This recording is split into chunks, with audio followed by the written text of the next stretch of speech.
Fala pessoal, a partir de agora começa o programa Play no Enem em parceria com o Claretiano Rede de Educação.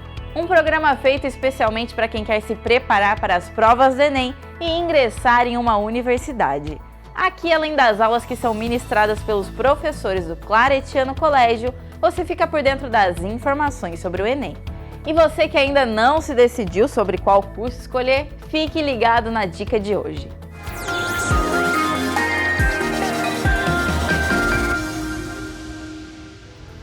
Olá, eu sou a Rayane e tô aqui para dar uma dica para vocês. E hoje eu tô aqui no laboratório de microscopia e vamos falar um pouquinho sobre o curso de biomedicina. E quem tá comigo aqui é a coordenadora do curso, a Letícia, e vai falar um pouquinho sobre o curso. O curso de biomedicina, ele tem a duração de 4 anos, onde o aluno aprende as mais diversas habilitações do biomédico. Temos disciplinas básicas da área da saúde e disciplinas específicas da biomedicina, como hematologia, parasitologia, microbiologia e até mesmo biomedicina estética. Além disso, no último ano do curso, o aluno conta com os estágios supervisionados em análises clínicas, onde ele coloca em prática todo o aprendizado, dentro dos laboratórios da instituição e nos laboratórios conveniados da cidade. E sobre o mercado de trabalho? O mercado de trabalho da biomedicina é um mercado totalmente promissor, é uma profissão do futuro, pois o biomédico ele pode se especializar em mais de 35 habilitações, dentre elas microbiologia, parasito, toxicologia, biomedicina estética, imaginologia, entre outras diversas. É um mercado bem amplo. Se você ficou interessado, quer saber mais? Acesse o site do Claretiano.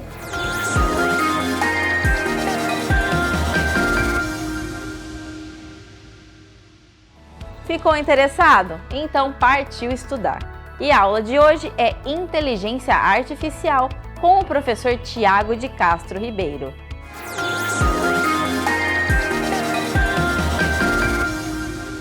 Olá pessoal, sejam bem-vindos a mais um Play no Enem. Meu nome é Tiago, eu sou professor do Colégio Claretiano de Rio Claro e hoje o assunto da nossa aula é Inteligência Artificial. Quais são os principais desafios dessa nova onda aí que acabou participando, estando presente, né, em vários noticiários, rodas de conversa e que tem grande potência para se tornar um assunto, tema de redação, né, várias questões envolvendo esses novos desafios, certo? Então, para a gente organizar a nossa aula, esses desafios a gente precisa primeiro retomar alguns aspectos históricos, alguns marcos importantes que, apesar de ser um assunto atual, ele é, de certa forma, antigo, né? Ele acabou ganhando mais visibilidade no momento, graças ao avanço e à popularização dessas ferramentas para um maior número de pessoas, tá? Então a gente vai retomar aqui um breve histórico com alguns pontos, trazer alguns conceitos. É importante a gente entender minimamente, não é uma aula de programação, mas minimamente a gente entender como que é o mecanismo de funcionalidade, de como que essa ferramenta funciona, para daí a gente apontar os principais desafios, tá? A inteligência artificial está presente na nossa vida já e a gente nem percebia ou talvez não tinha dado tanta atenção, tá? É importante destacar que inteligência artificial é um ramo de pesquisa, tá? É um conhecimento que vem sendo desenvolvido já há algum tempo e que ela tem várias aplicações no nosso cotidiano. Para citar algumas delas, a gente pode mencionar os aplicativos de trânsito, os aplicativos de navegação, que ele propõe rotas alternativas de acordo com a dinâmica do trânsito. Então isso já é uma aplicação que já vem sendo utilizada há tempos e que a gente talvez não tenha parado para pensar que ali tem toda a funcionalidade de uma inteligência artificial sendo aplicada. A gente tem o pessoal que gosta de videogames, várias inteligências artificiais atuando na renderização gráfica para otimizar, acelerar o processo de processamento gráfico para o jogo ficar mais fluido, mais dinâmico. E a gente também tem uma presença muito grande no marketing, né? A gente tem o remarketing, que seria a experiência, né, a coleta de informações da nossa experiência nas redes sociais, na internet, para ser direcionada para um banco de dados, para que ela seja processada por uma inteligência ali, a gente vai entender melhor esse mecanismo, e a gente receber anúncios, propagandas direcionadas para a faixa etária, para o grupo social, Então isso já é muito presente na nossa vida. Mas voltando um pouquinho no tempo, a gente precisa relembrar onde teve origem esse campo de pesquisa. Então isso remonta à década de 50, com o desenvolvimento dos primeiros computadores e uma área que ficou conhecida como neurocomputação. Nesse momento, a gente tinha uma limitação muito grande na capacidade de processamento desses dados. Então, essa ciência, no começo, ela teve um avanço, mas nada muito significativo para os dias atuais, né? Comparativamente para os dias atuais, não avançou muito nessa popularização, né?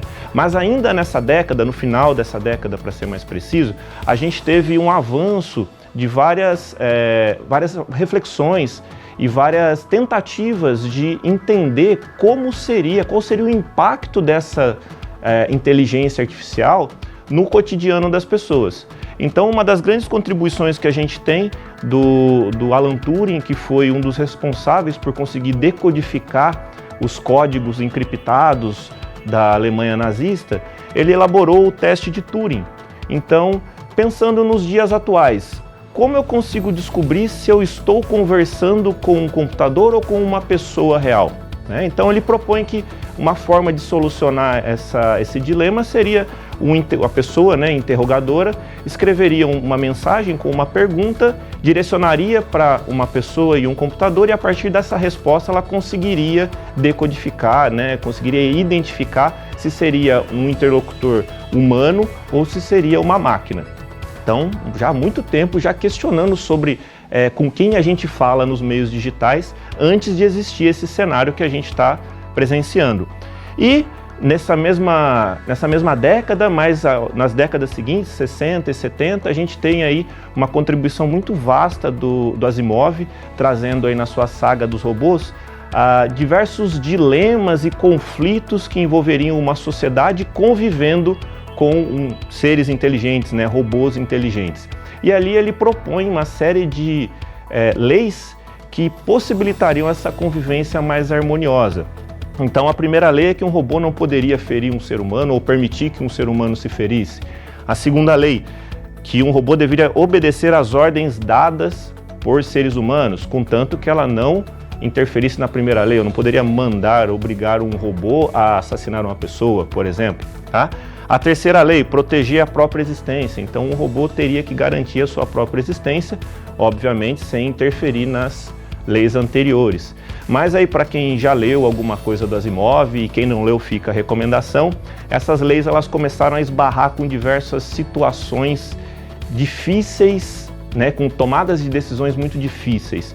E aí ele propõe a Lei Zero, aí, que seria uma lei que envolveria a humanidade. Então, pequenas ações não poderiam colocar em risco a existência da humanidade. Mas fica aí de sugestão para quem quiser se aprofundar nesse assunto, é uma saga bem interessante. Então, quando a gente começa a ter os primeiros computadores, todos eles são desenvolvidos com base em algoritmos, uma linguagem computacional, uma série de linhas de comandos que são programadas por profissionais, dizendo cada etapa, cada sequência que a programação deve seguir para executar uma determinada tarefa, seja uma equação, seja a transmissão de imagem, qual seja a função computacional que a gente quer aplicar, tá? Acontece que no início essas primeiras funções elas eram mais simples, realmente cálculos matemáticos mais simples na perspectiva computacional, tá? Então a gente teve os primeiros avanços para mostrar como que a computação tinha ganhado poder.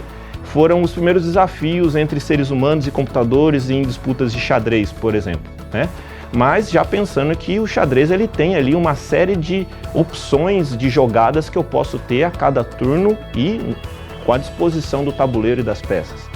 A gente não conseguia ter uma linguagem de programação avançada para executar uma série, múltiplas funções, múltiplas equações, múltiplas decisões ao mesmo tempo. Era uma quantidade limitada, tá?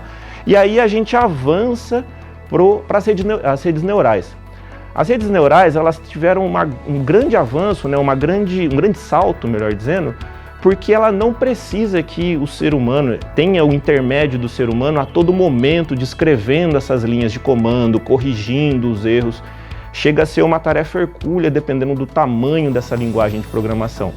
O que o ser humano passa a fazer? Ele passa a elaborar parâmetros e pesos que esses parâmetros vão ter na tomada de decisão da própria máquina. Então a máquina ela consegue sozinha buscar meios de resolver situações com base em alguns parâmetros pré-definidos, tá?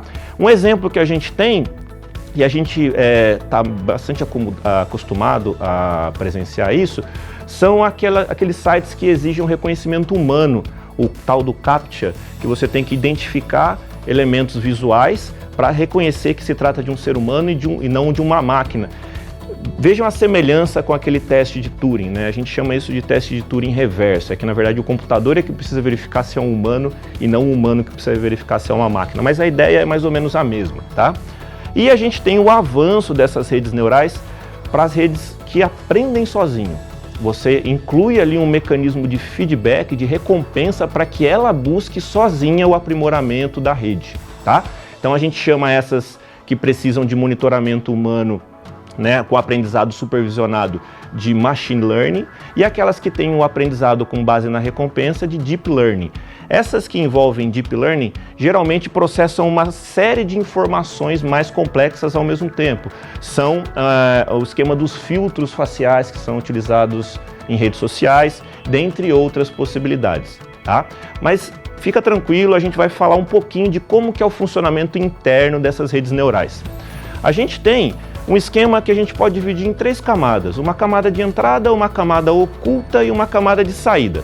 A camada de entrada vai ser aquela que eu vou alimentar o modelo com uma base de informações que eu quero treinar essa inteligência artificial, né, essa rede neural. Ela vai processar isso com base em diversos parâmetros que eu defino, que o programador define, e ela vai devolver uma resposta para a gente. Em geral, essas redes neurais mais simples, né, que a gente chama de machine learning, elas são excelentes para categorizar elementos, identificar rostos, diferenciar objetos, tá? E ela sempre vai ter uma eficiência atrelada à quantidade de informação que eu adiciono. Então, se eu quero reconhecer um rosto humano, é interessante que eu coloque uma pessoa com barba, uma pessoa careca, uma pessoa cabeluda, diferentes tons de pele, diferentes tipos de fundo, para que ela tenha contraste, ela tenha parâmetros suficientes para selecionar aquilo que é ou não um rosto humano, tá? Isso traz algumas complicações porque a gente tem uma grande diversidade de rostos e características faciais que podem causar uma certa confusão, e a gente chama isso na linguagem da inteligência artificial de produzir algumas alucinações e algumas respostas erradas, tá? Mas vamos para um exemplo prático. Vamos supor que eu quero criar uma rede neural que vai identificar imagens de gatos, né? Então eu coloco lá um rostinho de um gato, pode ser uma fotografia, pode ser uma ilustração, e eu coloco alguns parâmetros que a inteligência artificial, no caso a rede neural, vai precisar identificar. O padrão de orelhas, o padrão de olhos e o padrão de focinho.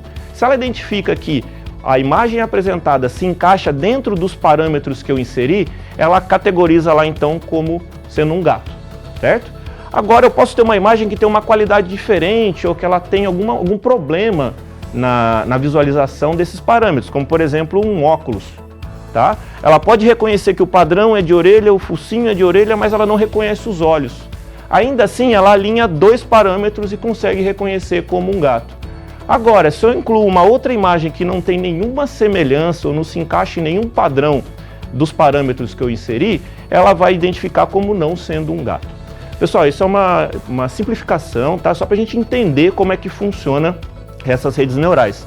Cada um desses parâmetros aí, ele faz uma analogia, ele funciona semelhante a um neurônio humano, em que recebe vários impulsos e ele transmite esses impulsos para interpretar o que está vendo e gera uma resposta no nosso cérebro, e aqui gera uma resposta nessa camada de saída, que é o que a gente obtém de produto quando a gente passa essa informação pela rede neural.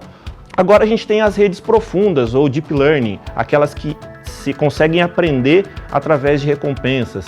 Elas envolvem um conjunto muito maior de neurônios, várias camadas de neurônios, e com mais camadas, uma maior capacidade de processamento, e também ela possibilita uma menor intervenção humana no processo, o que é uma vantagem porque otimiza tempo de processamento, tá? Ela consegue se retroalimentar e gerar respostas mais rápidas do que eu alimentando constantemente com bancos de dados e verificando a resposta.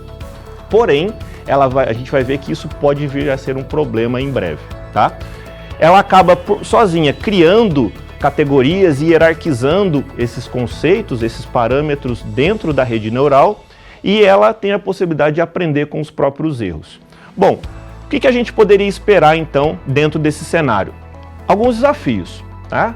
O principal, ou os principais desafios que a gente encontra, eles estão, pelo menos o que a gente tem visto mais, né, a preocupação em telejornais, internet, blogs, enfim, muitas pessoas falando, envolvem mais a camada de saída, que envolvem, por exemplo, a gente está ou não falando com o robô. Como que a gente descobre isso, né? Em alguns momentos a gente vai perceber sim a linguagem que é utilizada, que se trata de um robô, mas a tendência dessa tecnologia, dessas redes neurais, é de avançar ao ponto dela se tornar cada vez mais difícil de diferenciar de uma resposta humana. E tem uma outra questão, nós temos um grande viés de criar significado para as coisas. Então até coloquei aquela imagem ali, né, que parece que tem uma pessoa apontando uma arma ali, mas que não é nenhuma pessoa e nem é uma arma. Então a gente cria significados visuais, interpretativos, e nesse fenômeno de atribuir significados que não existem ou que a gente transpõe, né, um comportamento humano para algum objeto, para algum animal, a gente chama isso de pareidolia. Então a gente pode facilmente ser enganado, algumas pessoas, né, nem todas, mas muitas pessoas podem ser enganadas por esse fenômeno aí da saída da conversa, dos chatbots, por exemplo, e achar que é com uma pessoa que está sendo tratada alguma questão e não é, tá? A gente tem um outro problema que é a questão do plágio. Todas essas redes neurais, elas precisam ser alimentadas com um banco de dados.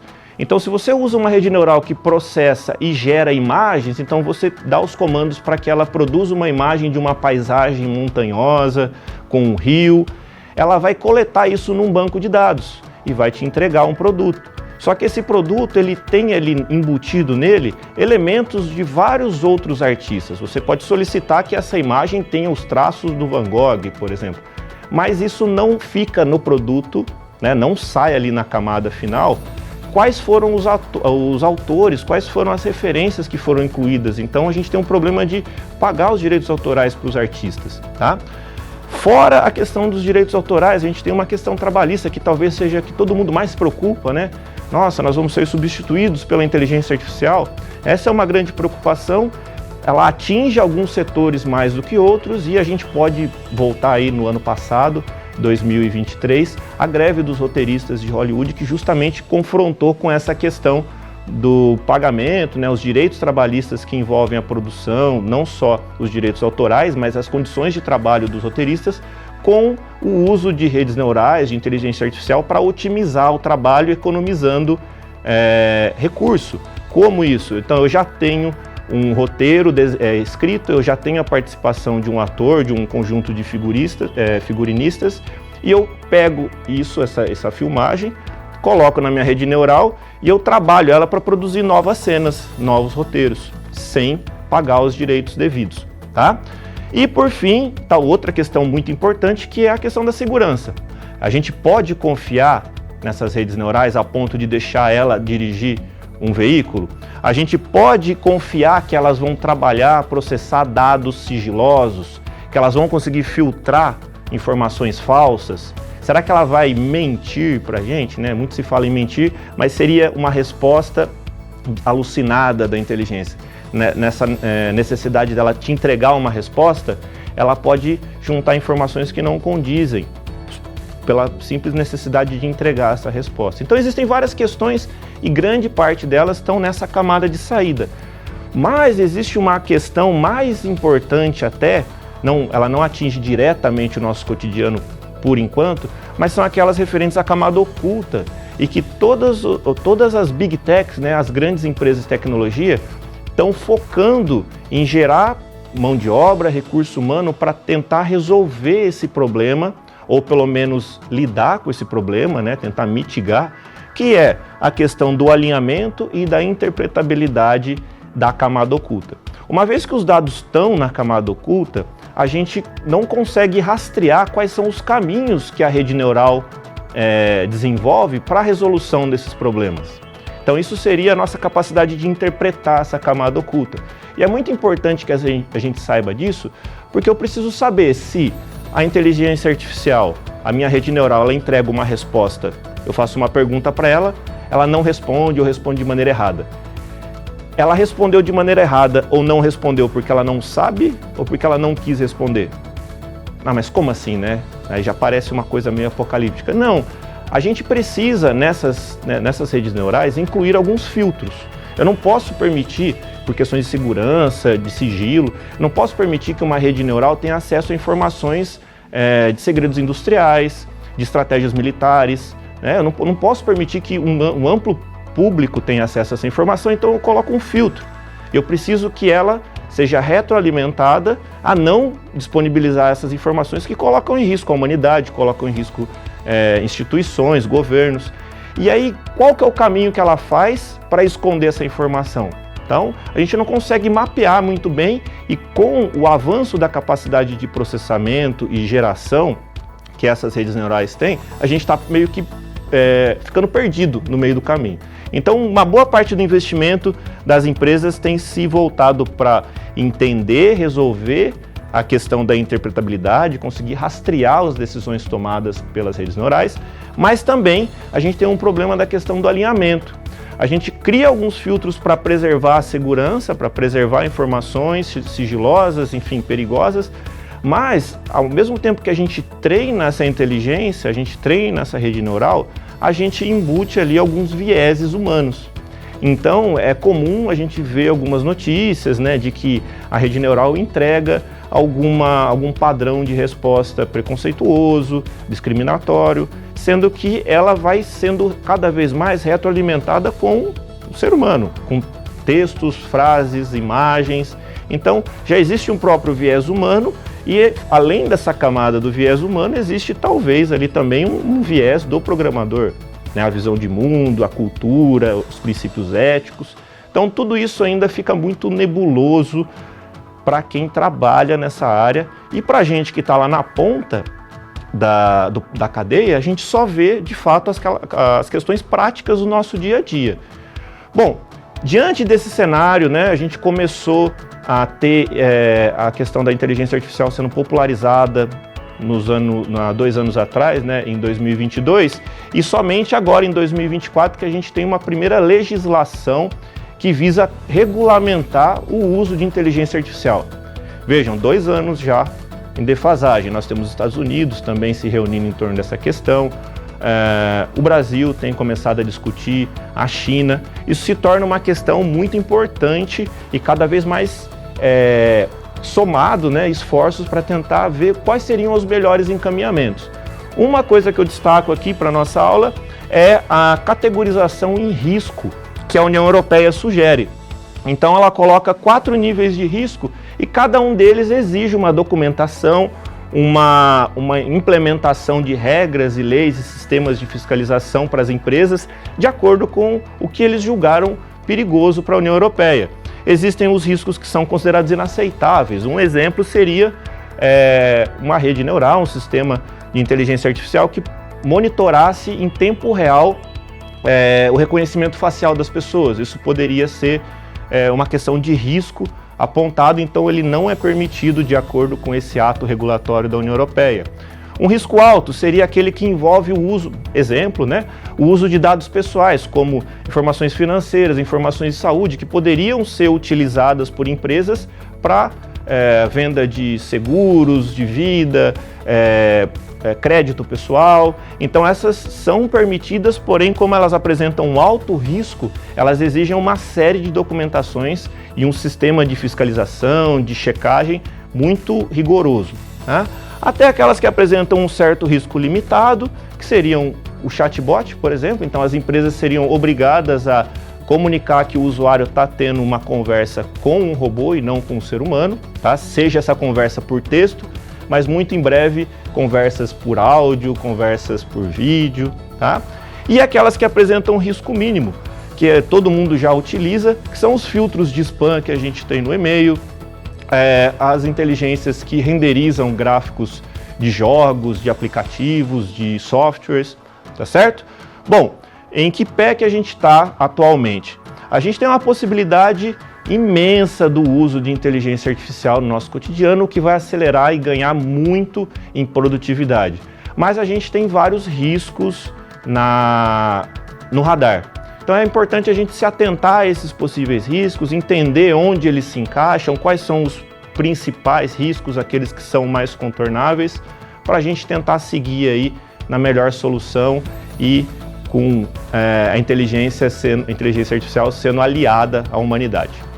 Tudo bem, pessoal? Era esse o assunto que eu queria trazer para a aula de hoje.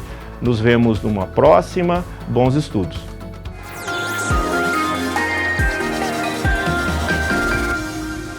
E uma dica para vocês? Comece a prova pelas questões mais fáceis. Bom, por hoje é só, pessoal. Bom fim de semana e até segunda!